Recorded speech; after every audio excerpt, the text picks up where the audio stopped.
नमस्कार, नेशनल खबर का खास हेल्थ प्रोग्राम देख रहे हैं आप और आपके साथ मैं हूं भारती बघेल। आज हम बात करेंगे हेड एंड नेक कैंसर को लेकर और इस पर विस्तार से जानकारी के लिए हमारे साथ कैंसर स्पेशलिस्ट डॉक्टर पीयूष मौजूद हैं। तो सबसे पहले तो सर आपका बहुत बहुत स्वागत है नेशनल खबर पर। नमस्कार। और इसी के साथ मेरा पहला सवाल आपसे यही है कि कैंसर वास्तव में है क्या? हालांकि ये मैं क्वेश्चन पहले पूछ चुकी हूँ, लेकिन एक बार फिर आप प्लीज बताइए। ये अच्छा है कि आपने ये सवाल पहले पूछा दोबारा से, क्योंकि जो लोग हमसे आज पहली बार जुड़ रहे हैं, हमें पहली बार देख रहे हैं, उनके लिए जानना बहुत ज़रूरी है कि कैंसर वास्तव में होता क्या है। बिल्कुल। हमारे शरीर में जो हम लोग कोशिकाएं जो टिश्यू लेकर पैदा होते हैं, वो हमारे साथ एक दो सिस्टम्स को छोड़ के जीवन भर नहीं रहता। पुरानी सेल्स मरते रहते हैं, नए सेल्स बनते रहते हैं, और इसका एक बड़ा फाइन बैलेंस होता है कि जितने सेल मरते हैं उतने ही सेल पैदा होते हैं। कभी कभी किसी कारण से शरीर के किसी हिस्से में कोई सेल सिस्टम इस बैलेंस को नहीं मानता और जितने सेल मर रहे हैं उससे ज़्यादा सेल बनने शुरू हो जाते हैं, और ये कंट्रोल से बाहर चला जाता है। अनकंट्रोल्ड प्रोलिफरेशन है, जिसके चलते शरीर में कोई गांठ बनने लगती है, और वो गांठ फिर वहाँ से टूटकर ब्लड के साथ या किसी और तरीके से शरीर के किसी और हिस्से में डिपॉजिट हो जाती है। जहाँ डिपॉजिट हो जाती है वहाँ पे जाके वहाँ भी अनकंट्रोल्ड ग्रोथ होती है। इसी को हम लोग कैंसर कहते हैं। बिल्कुल सर। अब आते हैं वापस अपने टॉपिक पर, हेड एंड नेक कैंसर। तो हेड एंड नेक कैंसर की खास बात क्या है? देखिए, वैसे तो कैंसर शरीर के किसी भी भाग में हो, हर जगह उसकी कुछ ना कुछ विशेष बात होती ही है, उसका बिहेवियर अलग होता है, सब है। लेकिन हेड एंड नेक कैंसर्स की एक खास बात ये है कि इनमें जो भी समस्या है, जो भी विकार है, जो भी शरीर में कमी आती है, चाहे वो बीमारी के कारण आए, चाहे वो इलाज के कारण आए, वो दिखाई देती है। सामने दिखाई देने की वजह से, इसकी वजह से इसका जो दिमाग पे साइकोलॉजिकल जो इम्पैक्ट होता है, वो इम्पैक्ट शरीर के किसी और हिस्से के कैंसर के मुकाबले ज़्यादा होता है। अगर किसी के पेट के अंदर कैंसर है तो उसका पेट का ऑपरेशन हुआ और पेट टाँके लग के पहले जैसा हो गया, नॉर्मल बाहर घूमता रहेगा, किसी को पता नहीं चलेगा। लेकिन अगर चेहरे का किसी का ऑपरेशन होता है तो वो दिखाई देता है। लेकिन इसका एक बहुत अच्छा फ़ायदा भी है, ये एक नुकसान एक फ़ायदा भी है कि पेट के अंदर या फेफड़े के अंदर जो बीमारियाँ होती हैं वो बढ़ती रहती हैं, पता ही नहीं चलता। लेकिन जो हेड एंड नेक के कैंसर होते हैं वो सामने से दिखाई देते हैं। तो यदि व्यक्ति सावधान है तो वो इन कैंसर्स को जल्दी पकड़ सकता है, हम जल्दी इसका इलाज करके अच्छे रिजल्ट ले सकते हैं। तो इसका विजिबल होना, सामने से दिखना हमारे लिए फ़ायदा भी है और हमारे लिए नुकसान भी है। तो सर, ये हेड एंड नेक जो कैंसर है वो कौन सी एज फैक्टर में हो सकता है, किसको हो सकता है? देखिए, किसी भी कैंसर के लिए अगर आप पूछें कि किसको हो सकता है तो उसका स्पष्ट आंसर तो ये है कि किसी को भी हो सकता है। लेकिन हम लोग इसके अंदर कुछ रिस्क फैक्टर जरूर डिफाइन कर पाते हैं। जैसे हेड एंड नेक कैंसर्स में थायराइड कैंसर्स आते हैं, लेकिन जो main cancer head and neck के अंदर ज़्यादा लोगों को परेशान करता है वो कैंसर होता है मुंह का कैंसर। तो मुंह का कैंसर जो ज़्यादा रिस्क जिन लोगों में है वो उन लोगों में है जो धूम्रपान करते हैं, या हमारे यहाँ नॉर्थ इंडिया में, महाराष्ट्र में इनमें तंबाकू चबाने का बहुत रिवाज है, जो स्मोकलेस टोबैको कहलाता है। तो उस स्मोकलेस टोबैको का इस्तेमाल करने से भी मुंह के कैंसर काफ़ी होते हैं। तो ऐसा नहीं है कि ये बिल्कुल एब्सोल्यूट रिस्क फैक्टर है, 100% है कि जो स्मोक नहीं करेगा, जो तंबाकू नहीं खाएगा उसको कैंसर हो ही नहीं सकता है। ऐसा भी होता है कि घर में हस्बैंड स्मोक करता है और लेडी को कैंसर हो जाता है। लेकिन तब भी जो लोग स्मोक करते हैं, जो लोग तंबाकू का सेवन करते हैं, उनके अंदर ओरल कैविटी के कैंसर्स का रिस्क नॉर्मल लोगों के मुकाबले, जो धूम्रपान और तंबाकू का सेवन नहीं करते हैं, उनके मुकाबले ज़्यादा होता है। बाकी कुछ कैंसर्स ऐसे हैं जिनका, जैसे थायराइड का कैंसर है, जिनका बहुत क्लियर रीज़न अभी तक भी नहीं मालूम है। उसमें कुछ फैक्टर आनुवंशिक हैं और कुछ फैक्टर्स अभी तक पता नहीं है। लेकिन तंबाकू एक ऐसा फैक्टर है जो किसी भी फॉर्म में यदि शरीर को एक्सपोजर होता है तो वो ओरल कैविटी के कैंसर का, हेड एंड नेक कैंसर का एक बहुत बड़ा कारण है। वही सर, अगर हम इसके सिम्टम्स की बात करें तो इसके लक्षण क्या क्या होते हैं? देखिए, कैंसर कहीं भी होता है तो ज़्यादातर वो या तो स्वेलिंग की फॉर्म में दिखाई देता है, या ब्लीडिंग की फॉर्म में दिखाई देता है, या जख्म की फॉर्म में दिखाई देता है। काफ़ी बार ऐसा होता है कि कोई कहता है जी मेरा दांत हिल रहा है, और जब डेंटिस्ट देखते हैं कहते हैं दांत में कीड़ा नहीं है। तो वो दांत क्यों हिल रहा है? क्योंकि जिस सॉकेट में दांत लगा हुआ है बोन के अंदर, वहाँ पे कैंसर है, उसकी वजह से, गलने की वजह से वो दांत हिलने लग गया। तो काफ़ी बार ऐसा होता है कि लोग डेंटिस्ट के पास जाते हैं दांत हिलने की परेशानी लेके, और वहाँ उनको पता चलता है कि उनको तो कैंसर है। इसके अलावा मुंह के अंदर, गाल के अंदर जख्म बन जाता है, वो जख्म कई बार कैंसर का निकल के आता है बाद में। कभी कभी मुंह के अंदर सफ़ेदी होती है, वो बाद में कैंसर का रूप ले लेती है। यहाँ मुंह में काफ़ी लोगों को ग्रोथ दिखाई देती है, जख्म दिखाई देते हैं। जो लोग तंबाकू खाते हैं तो वो होठ में जिस जगह तंबाकू का वो डला रखते हैं, बीड़ा जिसको कहते हैं, वो बीड़ा जिस जगह रखा जाता है उस जगह पे जख्म बन जाता है, जो कैंसर बनता है। इसके अलावा जो हमारा साउंड बॉक्स है, जिससे हमारी आवाज़ निकलती है, लैरिंक्स कहते हैं, उसके जो कैंसर्स होते हैं उनमें आवाज़ बैठने का क्या सिम्टम आता है। जो हमारी जबान का कैंसर है उसके अंदर ज़बान को बाहर निकालते हैं तो उसमें हमें जख्म दिखाई देता है। बीमारी ज़्यादा बढ़ जाए तो ज़बान बाहर निकल ही नहीं पाती है। एक लक्षण और है कि खाना सटकने में दिक्कत आती है।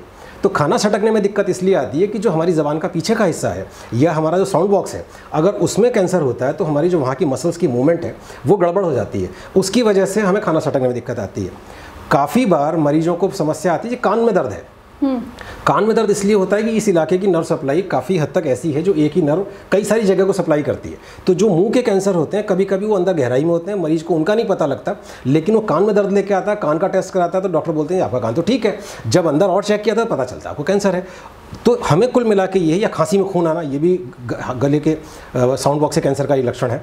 तो कुल मिला के खून आना, जख्म बनना या कहीं से और इसके अलावा कोई सूजन दिखाई देना, कभी कभी गले में गांठें बन जाती हैं। जो गांठें कैंसर की होती हैं, थायराइड की ग्लैंड में कैंसर हो सकता है तो थायराइड का साइज़ बढ़ के गांठ दिखाई देती है। लिम्फ नोड्स यहाँ पर होते हैं जो उनमें कैंसर होता है अगर, तो वो गांठ के फॉर्म में आता है। तो कुल मिला के लक्षण वही हैं, जख्म, गांठ या ब्लीडिंग। सर, आमतौर पर देखा जाता है कि कैंसर का नाम सुनते ही लोग घबरा जाते हैं, तो क्या हेड एंड नेक कैंसर को ठीक किया जा सकता है? क्योंकि आमतौर पर धारणा ये बना रखी है कि कैंसर को ठीक नहीं किया जा सकता। देखिए, ये एक भ्रांति है जो दुर्भाग्य से अभी भी काफ़ी प्रचलित है कि कैंसर को ठीक नहीं किया जा सकता।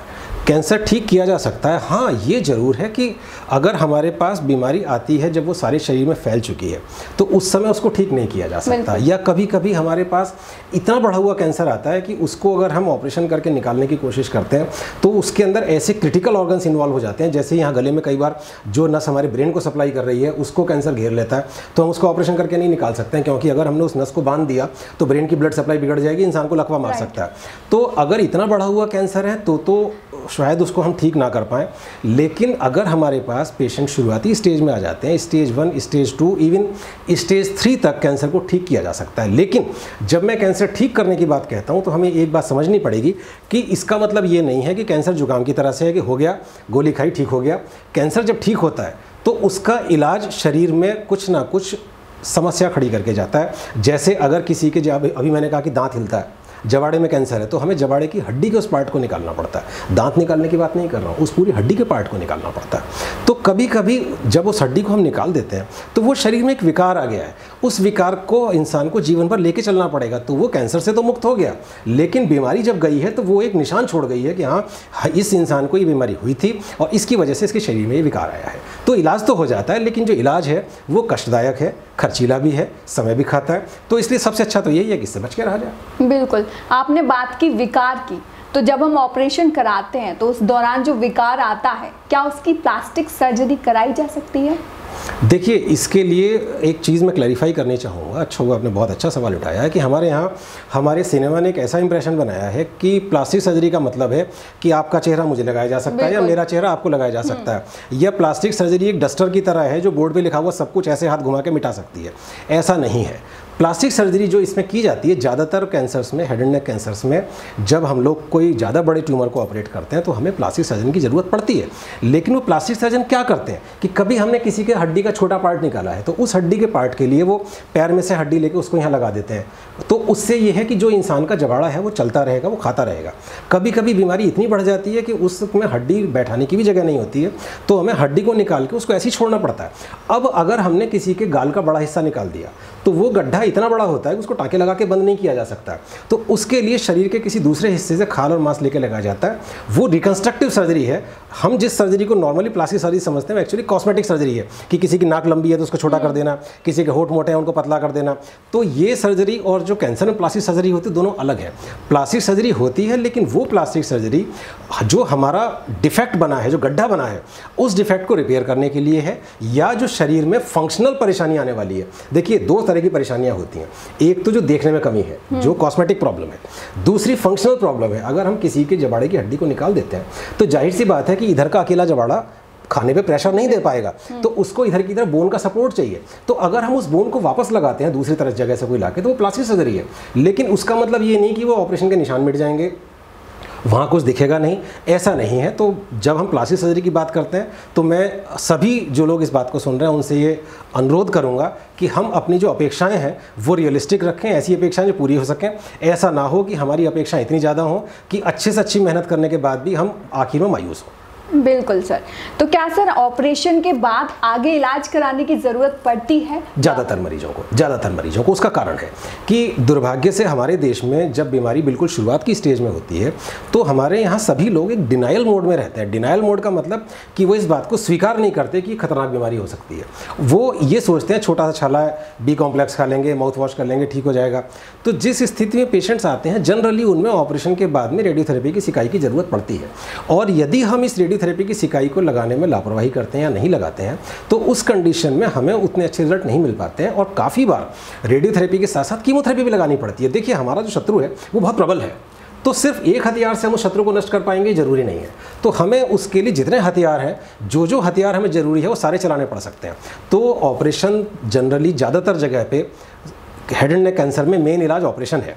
कुछ जगह हैं जैसे कि बिल्कुल शुरुआती स्टेज का साउंड बॉक्स का कैंसर होता है या जबान के पिछले हिस्से का कैंसर है जिनमें कि प्राइमरी इलाज ऑपरेशन ना होकर रेडियोथेरेपी होती है। लेकिन तब भी ये मान के चलें कि काफ़ी मरीज़ों को या मैं कहूँ ज़्यादातर मरीज़ों को ऑपरेशन और ऑपरेशन के बाद में और इलाज की ज़रूरत पड़ती है। तो सर एक बार इलाज करा लिया, क्या उसके बाद ये प्रॉब्लम नहीं होगी, इसकी श्योरिटी है? दुर्भाग्य से नहीं। कैंसर क्यों खतरनाक बीमारी मानी जाती है, कैंसर से लोग क्यों डरते हैं? इसलिए डरते हैं कि कैंसर की एक फितरत होती है कि ये एक बार ठीक होने के बाद दोबारा से आने की कोशिश करता है और जितना बीमारी की स्टेज ज़्यादा होगी उतना ही इसके लौट के आने का खतरा बढ़ता चला जाएगा। अभी जैसे मैंने कहा कि हम लोग रेडियोथेरेपी लगाते हैं या कीमोथेरेपी लगाते हैं, ऑपरेशन के बाद लगाते हैं, तो उनका पर्पज़ ही ये है कि जिससे कि हम इस बीमारी के लौट के आने के चांसेस को मिनिमाइज़ कर सकें। लेकिन हम मिनिमाइज़ कर सकते हैं, हम एलिमिनेट नहीं कर सकते। और इसी वजह से हम लोग जिस पेशेंट का ट्रीटमेंट कंप्लीट हो जाता है उसको इस बात के लिए समझाते हैं, इस बात पर जोर देते हैं कि वो रेगुलर आके अपना चेकअप बाद में जीवन भर कराते रहें, जिससे कि भगवान ना करे अगर ये बीमारी किसी में दोबारा से सिर उठाने लगे तो उस स्थिति में इसको अर्ली स्टेज में पकड़ा जा सके और उसको फिर से ठीक किया जा सके। बिल्कुल।